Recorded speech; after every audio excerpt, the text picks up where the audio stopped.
Every thought you think, every breath you take, every single heartbeat, movement, emotion, and reaction you have ever had is controlled by one system.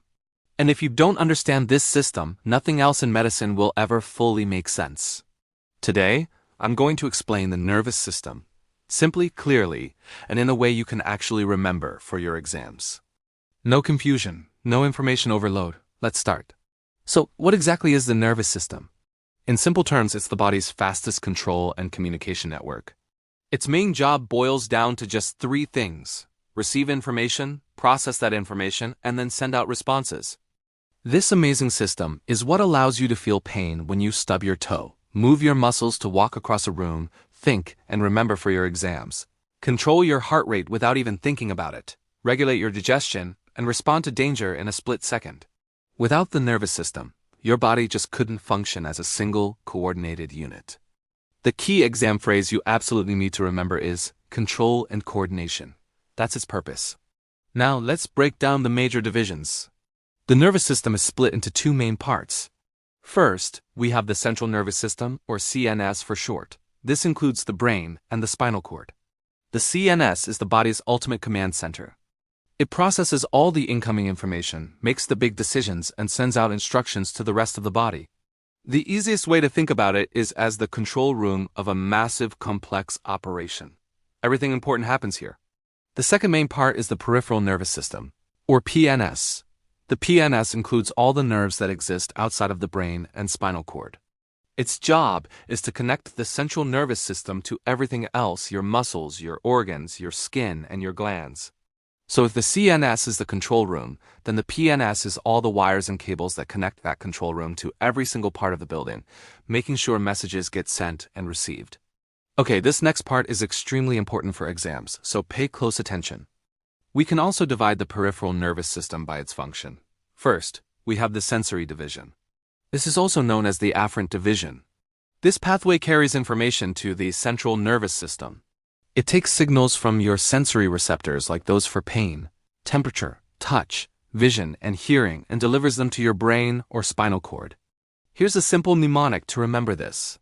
Afferent information arrives at the CNS. The other functional division is the motor division, also known as the efferent division. This pathway does the opposite. It carries commands from the central nervous system out to your muscles and glands, telling them what to do. The mnemonic for this one is: efferent signals exit the CNS. Afferent arrives, efferent exits. This is one of the most frequently tested concepts on exams, so make sure you lock it in. Now let's dive a little deeper, because the motor division itself has two important subdivisions. The first is the somatic nervous system. Think of this as your voluntary system. It controls your skeletal muscles, the ones you consciously decide to move. Actions like walking, writing down notes, or speaking are all controlled by the somatic nervous system. You are in direct conscious control of these movements.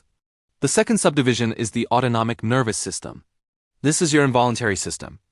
It controls all the things you don't have to think about, like your internal organs and glands. This includes your heart rate, your blood pressure, the process of digestion, and even the size of your pupils. You don't consciously tell your heart to beat faster or your stomach to digest food. It just happens automatically, thanks to the autonomic system. Let's quickly go over the autonomic nervous system, because it's a fascinating topic in itself. It has two opposing branches that work in balance. The first is the sympathetic nervous system. This is your fight or flight response. It gets activated during times of stress, danger, or excitement. When it kicks in, you'll experience an increased heart rate, higher blood pressure, and dilated pupils. It also slows down non-essential functions like digestion to save energy for the immediate threat. The other branch is the parasympathetic nervous system. This is your rest and digest system. It's activated when you're relaxed and calm. Its effects are the opposite of the sympathetic system. It slows your heart rate, increases digestion, and helps your body conserve energy. The key rule to remember for your exams is that these two systems, sympathetic and parasympathetic, constantly work in balance with each other to maintain a stable internal environment, a state we call homeostasis. Alright, let's do a quick exam summary to lock all of this in. The nervous system is all about control and communication. The CNS is the brain and spinal cord, our command center. The PNS is all the other nerves connecting the CNS to the body. Remember our mnemonics. Afferent is the sensory division. Carrying information to the CNS. Efferent is the motor division. Carrying commands from the CNS. The motor division splits into the somatic system, which is voluntary muscle control, and the autonomic system, which is involuntary. And finally, the autonomic system is divided into the sympathetic for fight or flight, and the parasympathetic for rest and digest. If you can remember just this simple framework, you are already way ahead of most students. In our next video, we're going to break down neurons and neuroglia, the actual cells that make the entire nervous system work. And I'll show you some of the common ways examiners try to trick students on this topic. If this video helped you get a clearer picture, do me a favor and like the video, subscribe so you don't miss the next lesson, and then move on to the next video in the playlist. This is how you master the nervous system, one simple step at a time. Thanks for watching.